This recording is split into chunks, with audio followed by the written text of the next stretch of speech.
இப்போ காங்கிரஸ் வந்து ஒரு கூட்டணி புதிய முடிவு எடுக்குது. ஒரு கூட்டணிக்குள்ள போறாங்க.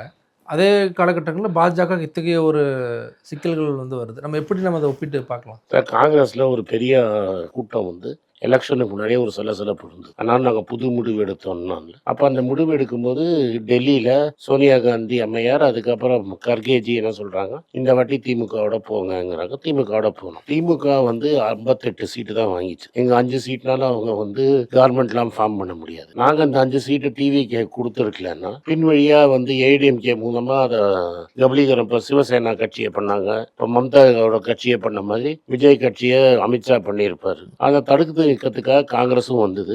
லெஃப்ட் கட்சியும் அவங்களே கூப்பிட்டாங்க. ராகுலே சொன்னார் நான் பேபிகிட்ட பேசுறேன். பேபியும் சொன்னார் ராகுல் காந்தி என்கிட்ட பேசினார்னு. பேபி முதல் வாட்டி என்ன சொன்னார்னா, ஸ்டாலின் சொன்னார் எங்களை சப்போர்ட் பண்ணுங்க, நாங்க ஏடிஎம்கே கவர்மெண்ட் வைக்கிறோம்னு சொன்னாரா இல்லையா பேபி? அகில இந்திய கம்யூனிஸ்ட் கட்சி தலைவர் சொன்னார். ஸோ இதுல நம்மளுக்கு என்ன தெரிய வருதுன்னா, எப்படியாவது விஜயை வெளியே வைக்கணும்னு ஏடிஎம்கே டிஎம் கூட சேரத்துக்கு ரெடியா இருந்தாங்க.